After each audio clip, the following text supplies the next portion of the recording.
Voter జాబితాను తప్పులు లేకుండా రూపొందించాలని రాష్ట్ర ప్రధాన ఎన్నికల అధికారి సుదర్శన్ రెడ్డి తెలిపారు. జిల్లా కేంద్రంలోని ఐటీఓసీ కాన్ఫరెన్స్ హాల్లో రాష్ట్ర ప్రధాన ఎన్నికల అధికారి సి సుదర్శన్ రెడ్డి, జిల్లా కలెక్టర్ బిఎం సంతోష్, రెవెన్యూ అధికారులతో సమీక్షించారు. ఓటరు జాబితా సవరణలో ఇంటింటి సర్వే కీలకమని రాష్ట్ర ప్రధాన ఎన్నికల అధికారి చెప్పారు. సర్వేలో కొత్త ఓటర్ల నమోదు, ఫోటోల మార్పులు, చిరునామా సవరణలు, ఇతర సవరణలు పకడ్బందీగా చేయాలని, తప్పు లేకుండా జాగ్రత్తలు తీసుకోవాలని అధికారులను ఆదేశించారు. కేవలం తప్పుడు ప్లేస్ సరిదిద్దుకోవడానికి మంచి అవకాశం గొప్ప అవకాశం కాబట్టి దాన్ని వాడుకోవాలి.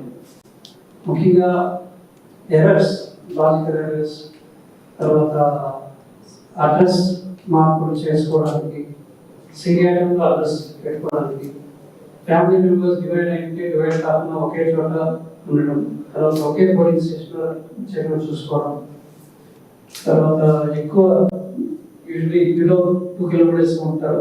ఇన్ కేస్ ఏదైనా ఓటర్స్ 2 kilometers కన్నా దూరం ఉన్నట్లయితే వాళ్ళ దగ్గరికి తీసుకురావాలి.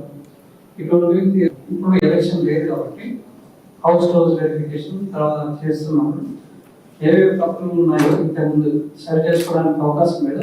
ఈ అవకాశాన్ని వాడుకొని చేసుకోవడానికి మంచి ఆపర్చునిటీ తెలియజేస్తున్నాం. తర్వాత బిఎల్ఓస్ వాళ్ళ దగ్గర ఉన్న ఐటీ యాప్ వాళ్ళ దగ్గర ఉన్న కోసం పొలిటికల్ పార్టీ మీటింగ్స్ కంటిన్యూస్ పెట్టాల్సి వస్తుంది.